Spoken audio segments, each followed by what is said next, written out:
안녕하십니까. 대전 세종 충남 7시 뉴스입니다. 최근 개인정보 유출 사건이 잇따르는 가운데 이번엔 신한카드에서 개인정보 19만 건이 유출됐습니다. 카드 가맹점 대표자들의 이름과 전화번호 등이 유출됐는데 일단은 외부 해킹이 아니고 내부 직원 소행으로 보입니다. 첫 소식 이수연 기자의 보도입니다. 신한카드에서 유출된 개인정보는 가맹점 대표자의 19만 2천여 건입니다. 신한카드 가맹점으로 가입한 음식점, 카페, 학원 등의 대표자들 정보입니다. 유출 정보는 가맹점 대표자의 휴대전화 번호가 18만 1,500여 건으로 가장 많았습니다. 또 휴대전화 번호와 이름이 함께 유출된 건이 8,100여 건, 휴대전화 번호와 이름, 그리고 성별과 태어난 해까지 유출된 건이 2,300여 건입니다. 휴대전화 번호와 이름과 함께 생년월일이 유출된 사람도 70여 명이었습니다. 신한카드는 주민등록번호나 카드번호, 계좌번호 등 신용정보는 유출되지 않았고 일반 고객 정보도 안 나갔다고 밝혔습니다. 일부 내부 직원이 가맹점 대표자들을 상대로 신규 카드 발급 영업을 하려고 저지른 일탈 행위라고 신한카드는 밝혔습니다. 이번 유출은 개인정보보호위원회에 제보가 접수되면서 알려졌습니다. 지난달 12일 개보위에 신한카드 가맹점 정보가 유출된 걸로 의심된다는 제보가 들어왔고 개보위는 이를 신한카드에 통보했습니다. 이후 신한카드는 제보자가 낸 자료와 실제 가맹점 정보를 대조해 유출 내역을 확인했습니다. 신한카드 관계자는 지금까지 2차 피해는 없고 피해가 생기면 보상하겠다고 밝혔습니다. 금융감독원은 검사 착수 여부를 검토하고 있습니다. KBS 뉴스 이수연입니다. 오늘 원달러 환율은 어제보다 3.5원 오른 1,483.6원에 주간 거래를 마쳤습니다.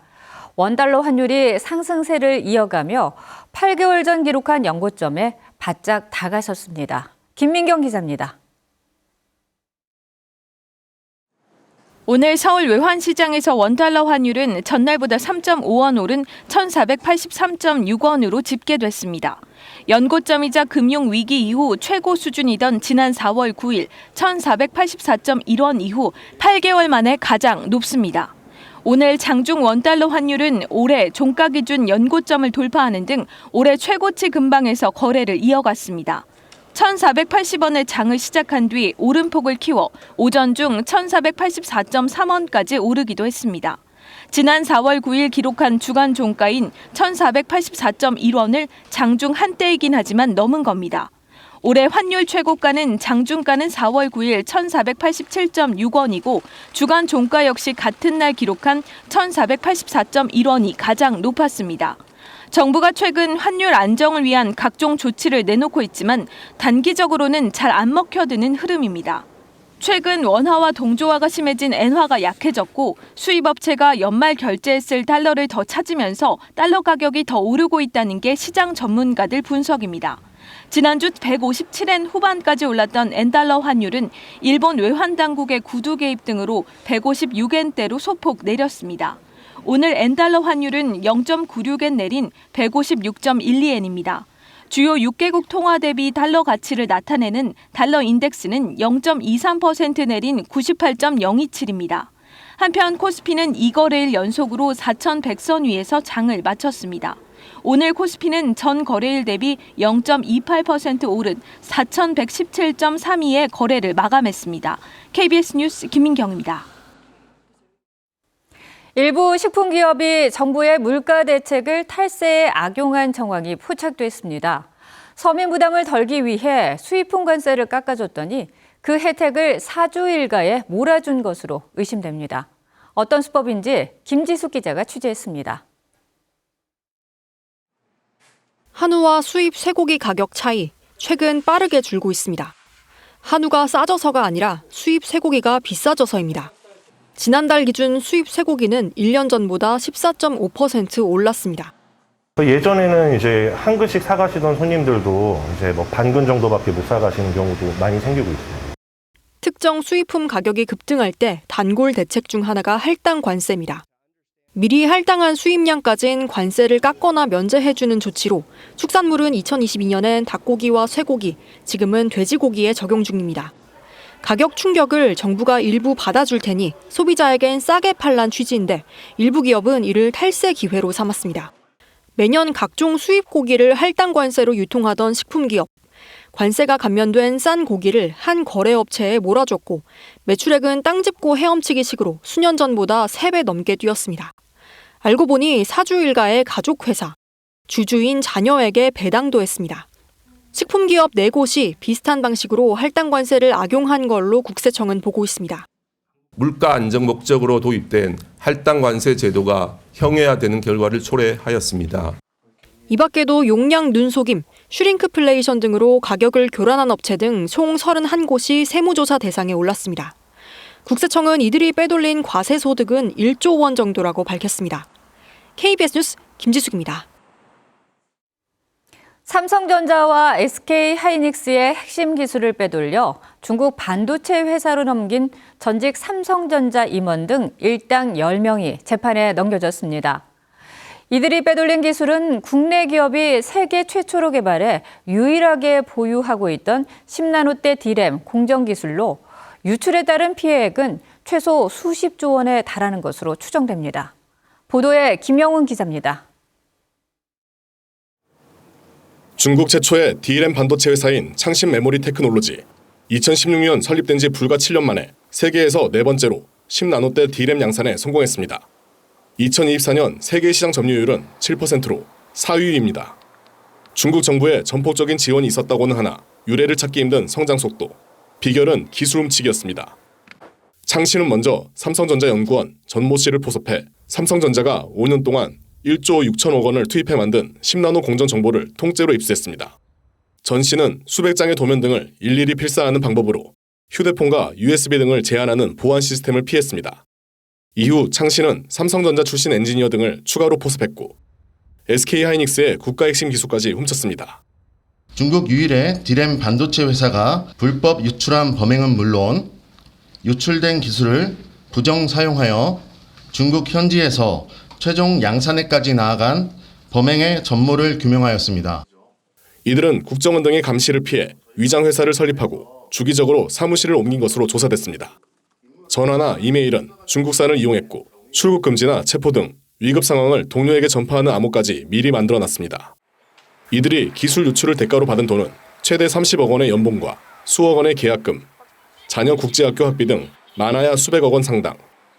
하지만 삼성전자는 2024년 한 해에만 5조 원, 최소 수십조 원의 피해를 본 것으로 추산됩니다. 검찰은 전 씨 등 5명을 구속 기소하고 5명을 불구속 기소했습니다.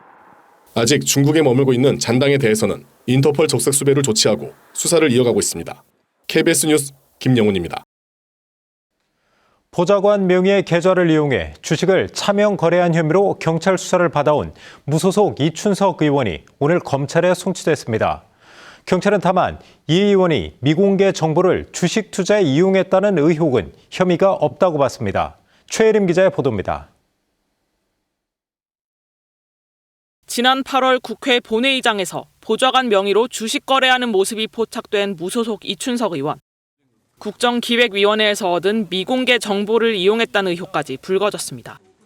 경찰은 이후 국회의원실과 자택 압수수색, 4차례 소환 조사를 거쳐 오늘 이 의원을 불구속 상태로 검찰에 넘겼습니다. 경찰은 이 의원이 보좌관 명의의 증권거래 앱이 설치된 휴대전화를 제공받아 주식 거래에 사용하고 한 번에 100만 원이 넘는 경조사비를 받은 혐의가 있다고 봤습니다. 금융실명법과 공직자윤리법, 청탁금지법 위반 등 모두 4가지 혐의가 적용됐습니다. 다만 경찰은 이 의원이 줄곧 부인해왔던 미공개 정보 이용은 혐의가 없다고 판단했습니다.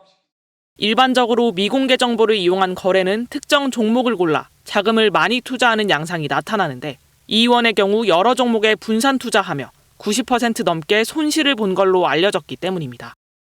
이 의원의 휴대전화와 증권계좌를 제공한 참호 보좌관도 금융실명법 위반 등 혐의로 송치됐습니다. 차 씨는 경찰 수사에 대비해 업무 서류를 미리 파기하도록 지시한 혐의도 받습니다. 이 지시를 받고 서류를 파기한 또 다른 보좌진과 이 의원에게 100만 원 넘는 경조사비를 건넨 지인 4명도 함께 송치됐습니다. 경찰은 또 이춘석 의원이 출판 기념회 등으로 모은 12억 원을 주식에 투자하며 재산을 허위로 신고한 정황을 확인하고 국회 공직자윤리위원회에 이를 통보했습니다. KBS 뉴스 최혜림입니다. 통일교의 정치권 로비 의혹을 수사할 특검 추진을 두고 여야가 각각 속도전에 나섰습니다. 국민의힘과 개혁신당은 특검 법안을 공동 발의했고 민주당도 연내 법안 발의를 예고하며 즉각 추진 입장을 분명히 했습니다. 오대성 기자입니다. 국민의힘과 개혁신당이 통일교 특검 법안을 공동 발의했습니다. 여야 정치권의 통일교 금품 수수 의혹과 민중기 특검의 사건 은폐 의혹 등을 수사 대상으로 담았습니다. 대법원 법원행정처장이 특별검사 후보자 2명을 추천해 대통령이 1명을 임명하도록 했습니다. 더불어민주당도 공정한 특검 도입을 위해서 노력해 주시기를 당부드립니다. 더불어민주당도 특검의 수사 대상이기 때문에 특검 추천권을 가질 수 없다는. 민주당도 통일교 특검 신속 추진 의지를 드러냈습니다. 연내 법안 발의를 예고했는데 지난 20대 대선 과정에서 통일교의 국민의힘 후보 지원 의혹을 반드시 포함시키겠다고 강조했습니다. 종교 유착의 전모를 하루라도 빨리 드러내겠습니다. 여야도 지위도 예외가 될 수 없습니다. 특검 추천권과 수사 범위가 쟁점으로 떠오른 가운데 여야 원내 지도부가 특검법 협상에 들어갔습니다. 이틀째 진행 중인 국회 본회의에선 이른바 허위 조작정보 근절법인 정보통신망법 개정안이 상정돼 무제한 토론이 진행 중입니다. 불법 정보 등의 유통에 대한 규제와 책임을 강화하는 한편 허위 사실, 명예훼손의 벌금형을 상향하는 등의 언론과 표현의 자유를 옥죄는 법안들을 쏟아내고 있습니다. 법의 이름으로, 제도의 이름으로 국민의 입을 막겠다는 것입니다.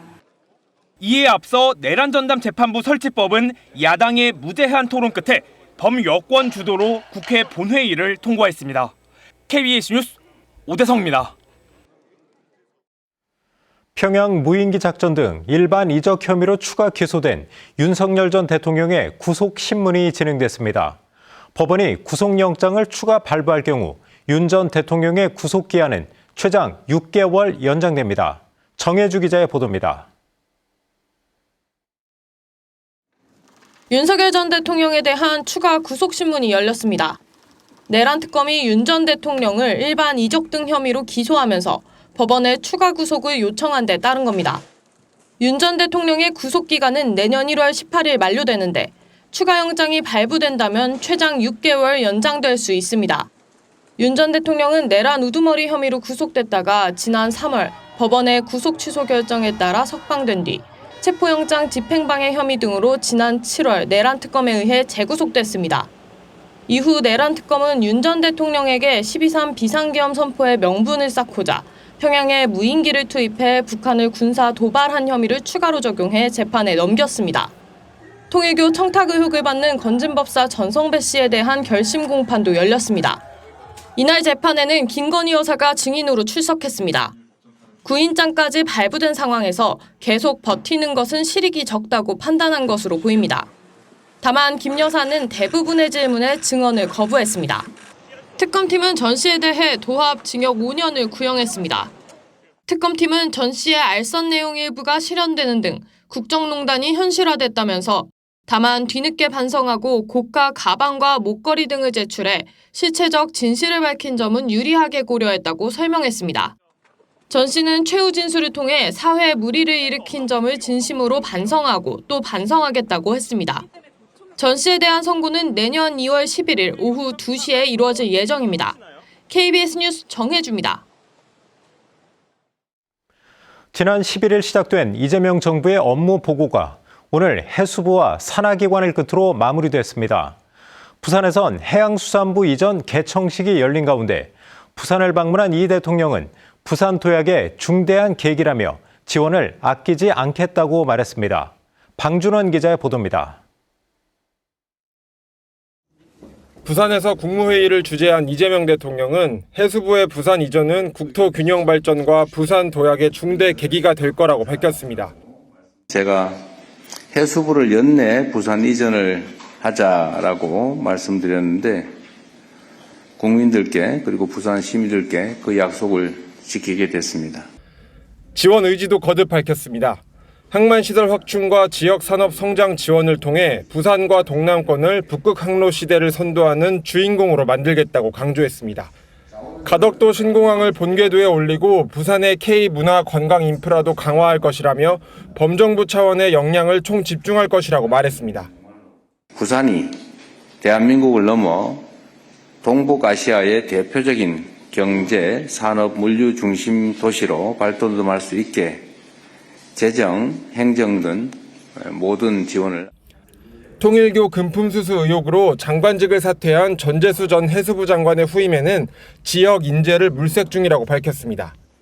후임 해수부 장관도 가급적이면 부산 지역에서 인재를 구해보도록 노력하고 있다는 말씀. 이 대통령은 오늘 해양수산부와 해양경찰청의 보고를 끝으로 올해 업무보고를 마무리합니다. 해수부 업무보고에서는 부산 이전 경과와 북극 항로 개척을 점검했습니다. 이 대통령은 지난 11일 기획재정부를 시작으로 각 부처와 산하 기관의 업무보고를 받았습니다. 이번 업무보고는 역대 처음으로 각 부처의 보고와 토론이 대부분 생중계됐습니다. KBS 뉴스 방준원입니다.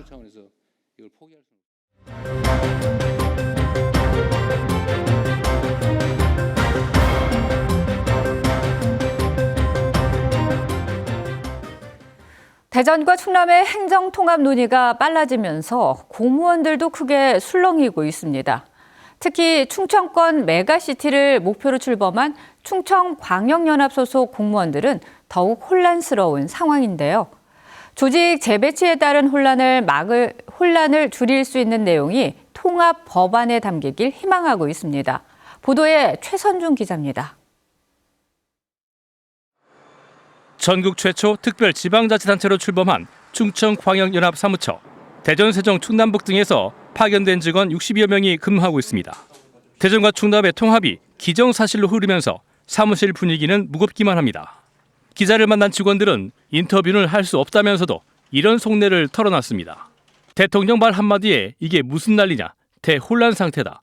갑작스런 통합 움직임에 일부는 복귀를 서두르고 있다. 복귀해도 승진 순서를 포기해야 해 휴직을 생각하고 있다는 대답도 돌아왔습니다. 내년 예산 56억 원이 국회 예결위원회를 통과했지만 집행 여부도 불투명합니다.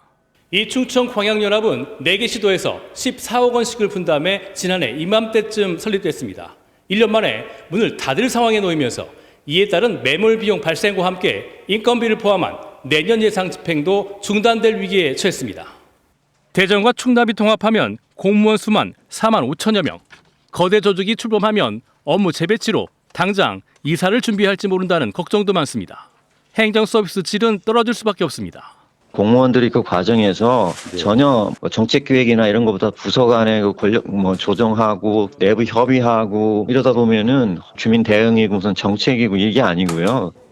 공무원 주거 이전 대책과 새 청사 건립 기준, 기존 청사의 활용에 따른 조직 재배치 계획 등이 통합법안에 담기지 않을 경우 혼란은 더 커질 수밖에 없습니다.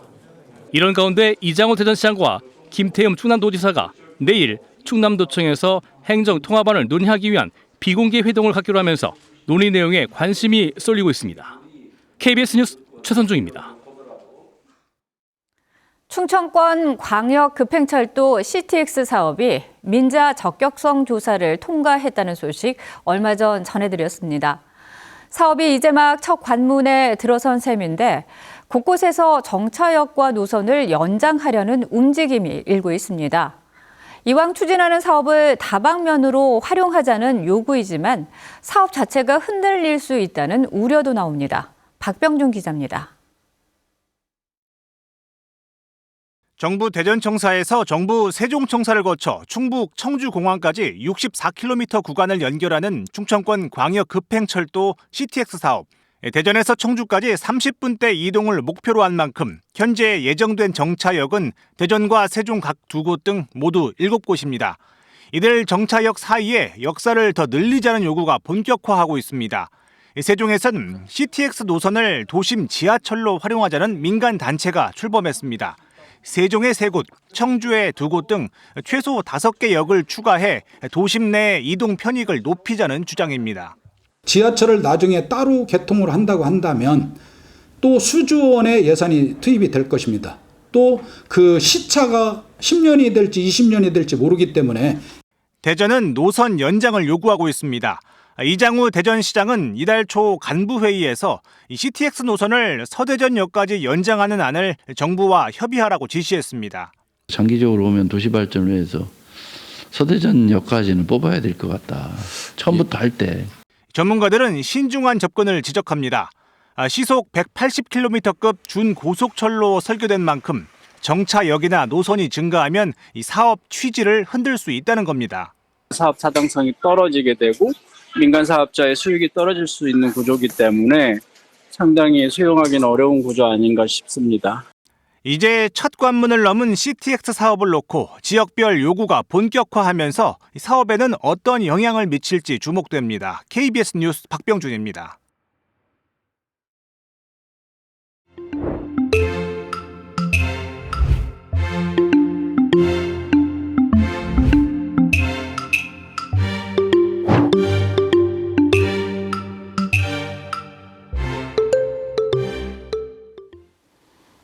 서산 태안의 가로림만이 전국 제1호 국가해양생태공원으로 지정이 된 이후 충남도가 유네스코 세계자연유산 등재 추진과 해양생태 거점 조성에 속도를 내고 있습니다. 가로림만이 가진 가치와 앞으로의 방향에 대해서 충남도 해양정책과 황선흥 해양생태보건팀장과 함께 이야기 나눠보도록 하겠습니다. 어서 오십시오, 팀장님. 네, 반갑습니다. 네, 자, 이 가로림만이 전국 제1호 국가해양생태공원으로 지정이 돼 있는데요. 이 어떤 의미가 있다고 볼 수가 있을까요? 네. 가로림만은 우리나라 서해안에서도 생태적 가치가 아주 매우 높은 해역입니다.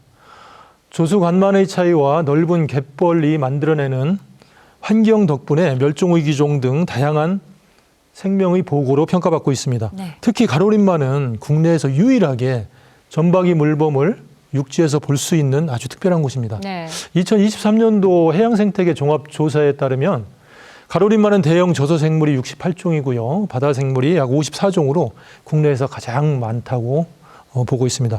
지역 산업 측면에서도 의미가 매우 큽니다. 가로림만은 단순한 보존 공간이 아니라 생태를 기반으로 한 지속 가능한 경제 발전의 출발점이 될 수 있습니다. 네. 친환경어업, 생태 관광, 해양 교육 등 특산물과 연계한 6차 산업까지 확장 가능성이 아주 크다고 볼 수 있겠습니다. 네, 그런 의미가 있군요. 자, 오늘 발표를 보면은 민간 협력 강화 그리고 국제 협력도 있고요. 또 나아가서는 세계 자연유산 등재까지 함께 추진이 된다고 이 계획을 밝히셨습니다. 충남도는 이 가로림만을 단순한 보호구역을 넘어서서 어떻게 보면은 이 상당히 높은 수준의 해양생태 거점으로까지 꿈을 꾸고 계신 것 같은데 어떤 구상을 가지고 계신지 밝혀주신다면요? 네, 저희 충남도는 가로림만을 단기적 사업이 아니라 단계적으로 네. 저희는 완성해가는 국가적 프로젝트라고 보고 있습니다. 먼저 1단계는 민관 협력을 통해서 국가해양생태공원으로서의 관리 체계를 안정적으로 구축하는 것입니다. 생태 보존 원칙을 명확히 하고 지역 주민과 행정, 전문가가 함께 참여하는 협력 구조를 정착시키는 데 중점을 두고 있습니다. 네. 2단계로는 국제 협력을 본격화할 것입니다. 자연 보존을 위한 국제 비영리 단체인 WWF인 세계 자연기금과 업무 협약을 체결하여 점박이 물범 모니터링 등 해양 생태계 보존 협력 사업을 발굴해 나갈 것입니다. 마지막으로 3단계가 유네스코 세계 자연유산 등재인데요. 이것은 단순한 명칭 획득이 아니라 가로림만을 세계가 함께 보호해야 할 자연유산으로 격상시키는 과정입니다. 충남도는 이 세 단계를 통해 가로림만을 지역을 넘어 대한민국을 대표하는 해양 생태 거점으로 육성해 나갈 계획입니다. 네, 말씀하신 것처럼 해양 생태 공원으로 해서 이 대한민국을 대표해서 이제 세계적으로 그런 가치를 어떻게 보면 높이겠다라는 말씀을 하셨는데 한편으로는 또 우리 주민들의 삶의 터전이기도 한 곳이거든요. 근데 이게 어떻게 보면 환경적으로 보존을 하다 보면은 이 생활 터전에 있어서 또 제약을 받을 수 있는 부분도 없지 않기 때문에 이것을 이제 주민들과 함께 어떻게 협력해 나가고 의견을 맞추실 계획이신지 궁금합니다. 예, 중요한 말씀이십니다. 무엇보다도 중요한 원칙은 주민은 동반자라는 원칙을 저희들은 가지고 있습니다. 네. 가로림만은 생태 가치는 주민들의 삶과 분리된 것이 아니고요. 오랜 시간 함께 만들어진 결과물이라고 저희는 생각하고 있고요. 충남도는 생태 보전이 곧 규제라는 인식을 바꾸는 데서부터 출발하고 있습니다. 친환경 어업 전환 지원, 생태관광 참여 기회 확대, 주민 주도의 해설 체험 프로그램 운영 등 주민 소득과 직접 연결되는 구조를 만들어야 합니다. 그래야만 보전이 부담이 아니라 기회로 인식될 수 있습니다. 또한 하나 중요한 것은 소통입니다. 국가해양 생태공원은 규제 중심 제도가 이건 아닙니다. 이것은 일방적인 규제가 아니라 주민 참여형을 운영 원칙으로 저희들은 가지고 갈 것입니다. 계획 수립 단계부터 주민 의견을 충분히 반영하고요. 변화 과정에서 발생하는 불평과 우려를 행정이 책임 있게 조정해 나갈 것입니다. 결국 생태 보전과 지역 발전은 저희 선택의 문제가 아니라 주민과 함께 설계해야 가능하다는 과제로 저희는 생각하고 있습니다. 말씀하신 걸 이렇게 쭉 들어보니까 유네스코 등재도 그렇고 그리고 세계 저희 예비 타당성 제도전도 저희가 보니까 이번에 1,200억 원 규모로 추진이 되고 있다고 하는데 이 과정에서 사실 쉽지만은 않아 보이거든요. 넘어야 할 과제가 있다면 뭐가 있을까요? 네, 맞습니다. 가장 큰 과제는 보전과 이용의 조화라고 생각합니다. 24년 타당성 재조사가 탈락된 주 원인을 보면 이용 중심의 사업 계획 구상이 문제였습니다. 해서 저희는 해양 생태계 보전 사업 비율을 60% 이상 대폭 상향을 했고요. 지속 가능한 이용 사업을 구체화하고 있습니다. 또한 예비 타당성 조사에서는 단순한 관광 수요나 경제 효과를 넘어서 생태 보전이 장기적으로 지역과 국가에 어떤 편익을 가져오는지 종합적으로 제시를 해야 합니다. 충남도는 이 두 가지 과제를 동시에 풀기 위해 중앙정부, 전문가, 지역사회와 긴밀히 협력하며 준비하고 있다는 말씀을 드리겠습니다. 아울러 기존에는 국가 차원의 당위성과 차별성이 구체화되지 않았던 문제가 있었습니다만 국가해양 생태공원 제1호 지정이라는 것과 세계 자연유산 등재라는 것을 국가적 정책적 명분을 확보해서 예타에 충실히 준비하고 있다는 말씀을 드리겠습니다. 네, 가야 할 길이 좀 멀어 보이지만 단계 잘 밟아서 잘 진행이 됐으면 좋겠습니다. 감사합니다. 오늘 말씀 고맙습니다. 네, 감사합니다.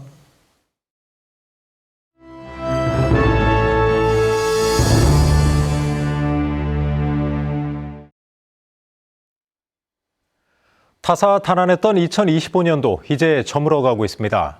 KBS 대전은 오늘부터 한 해를 되돌아보는 기획보도를 마련했는데요. 올해 우리 지역에서는 평범한 이웃을 살해하는 끔찍한 범죄가 잇따랐습니다. 특히 신상 정보를 공개하는 중대 범죄가 많았는데요. 구멍 뚫린 우리 사회 안전망을 박연성 기자가 짚어봤습니다.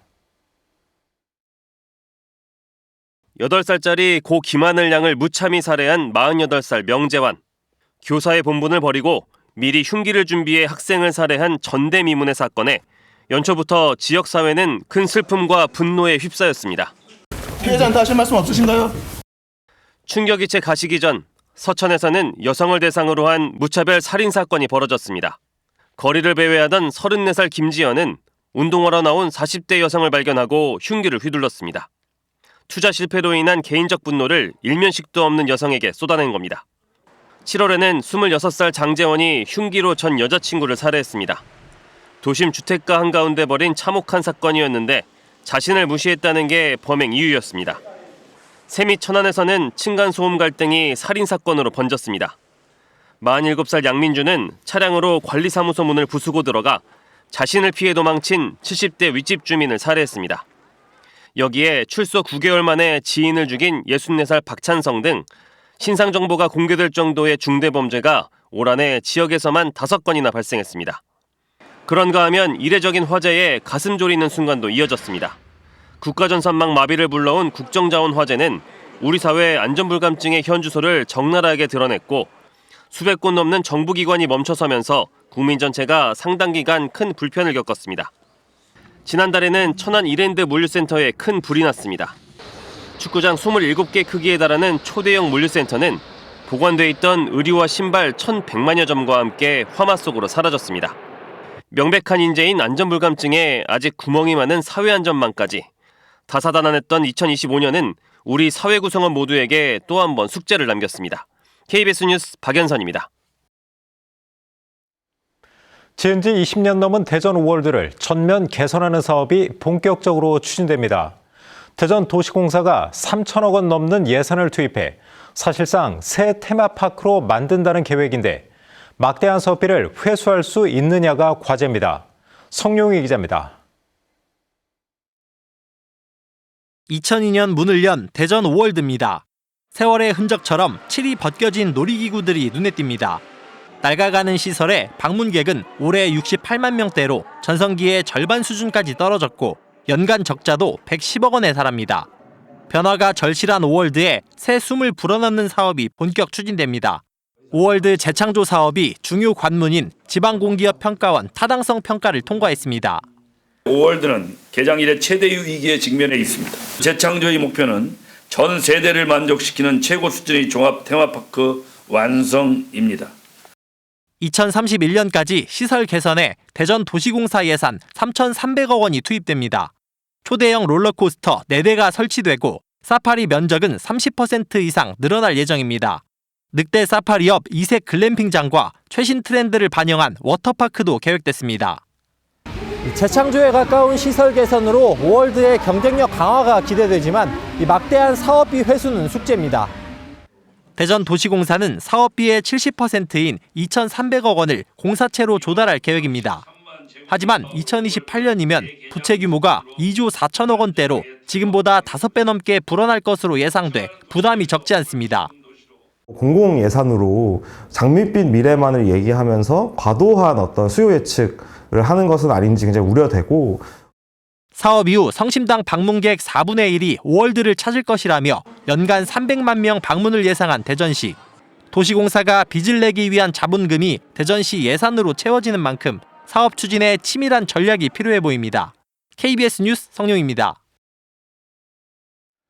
트럼프 미국 대통령이 이른바 황금 함대로 명명한 해군력 증강 계획을 발표했습니다.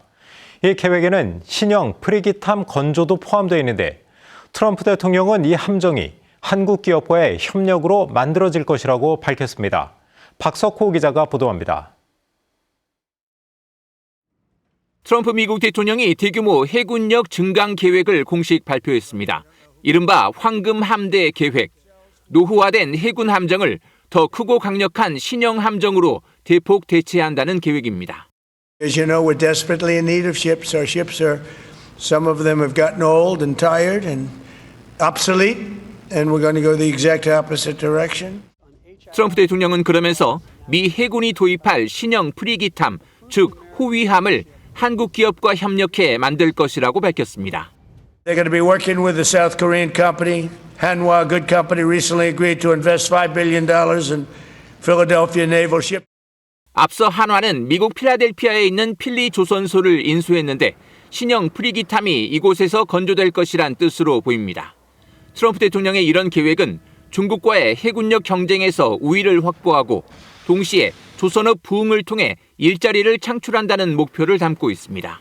Once a great yard, now it was a long time ago decommissioned, but now it's reopening, working with the Navy and working with private companies. 이에 따라 한미가 올해 2차례 정상회담을 통해 합의한 한국의 대미 조선업 투자 프로젝트, 이른바 마스가가 내년부터 탄력을 받을지 주목됩니다. 다만 미 해군이 신형 프리기탐의 재원과 관련해 기존의 국가안보 경비함을 개량한 형태가 될 것이라고 밝혀 미국 내에서는 성능 개선 여부에 대한 논란도 일고 있습니다. KBS 뉴스 박석호입니다. 지난해 촉발된 중국과 유럽연합 간의 관세 전쟁이 갈수록 격화하는 모습입니다. 중국이 유럽산 돼지고기에 이어 유제품에까지 고율의 관세를 부과하기로 하자 EU가 부당 조치라며 강하게 반발했습니다. 이승준 기자입니다. 중국이 상무부 홈페이지를 통해 유럽연합산 유제품에 대해 관세를 부과하기로 했다고 밝혔습니다. 관세율은 최소 21.9%에서 최대 42.7%입니다. 중국 상무부는 EU 유제품에 대한 보조금으로 중국 국내의 관련 산업이 실질적 손해를 입었다고 관세 부과 배경을 설명했습니다. 하지만 이는 표면적 이유일 뿐 사실은 지난해 EU가 중국산 전기차에 고율의 반보조금 관세를 부과한 것에 대한 보복 성격이 큽니다. 这不仅给中国企业在欧正常运营造成严重影响，更是给中欧双边经贸合作带来不确定性。 중국은 지난 7월 유럽산 브랜디, 9월부터는 돼지고기에 임시 반덤핑 관세를 부과하는 등 EU에 대한 대응 수위를 높여왔습니다. 유제품에 대한 관세까지 더해지면 중국으로 치즈 등을 대량으로 수출하는 유럽 기업들이 직격탄을 맞을 것으로 예상됩니다. EU 측은 즉각 반발하고 나섰습니다. 이번 중국의 조치가 불충분한 증거에 기반하고 있다며 중국 당국에 의견을 전달할 예정이라고 밝혔습니다. We are doing everything it takes to defend EU farmers and exporters, as well as the common agricultural policy, against China's unfair use of trade defense instruments. 중국 상무부는 대화를 통한 협의로 중국, EU 무역 협력을 수호하길 바란다고 했지만 지난해부터 이어져 온 양측의 무역 갈등은 갈수록 심화하는 모양새입니다.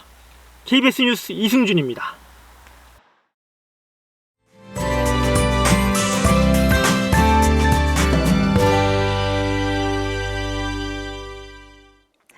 북서쪽에서 발달한 비구름이 내륙으로 유입되면서 우리 지역은 오후부터 비가 오고 있는데요. 내일 새벽까지 5에서 20mm의 비가 더 이어질 것으로 보입니다. 비가 그치고 내일 오후에는 구름이 조금씩 걷히겠는데요. 충남 서해안과 고지대는 바람이 차츰 강하게 불겠습니다. 내일까지는 큰 추위 없겠는데요. 성탄절인 모레 낮부터 강한 한파가 찾아오겠고요. 금요일 아침에는 체감온도가 영하 17도까지 곤두박질하겠습니다. 수도관 동파 예방 등 추위 대비 잘해주시기 바랍니다. 자세한 내일 기온 보겠습니다. 내일 아침 세종이 3도, 공주 2도로 기온이 영상권으로 올라서겠고요. 한낮 기온은 금산이 8도까지 오르겠습니다. 당진의 아침 기온 1도, 한낮의 태안이 6도를 보이겠습니다. 부여의 아침 기온 2도, 낮 기온은 보령이 8도까지 오르겠습니다. 바다의 물결은 먼바다에서 3.5m까지 높게 일겠습니다. 성탄절인 모레 내륙 지역은 대체로 맑겠지만 서해안 지역은 오후에 눈이 오겠습니다. 지금까지 내셨습니다. 오늘 준비한 소식은 여기까지입니다. 7시 뉴스 마칩니다. 시청해주신 여러분 고맙습니다.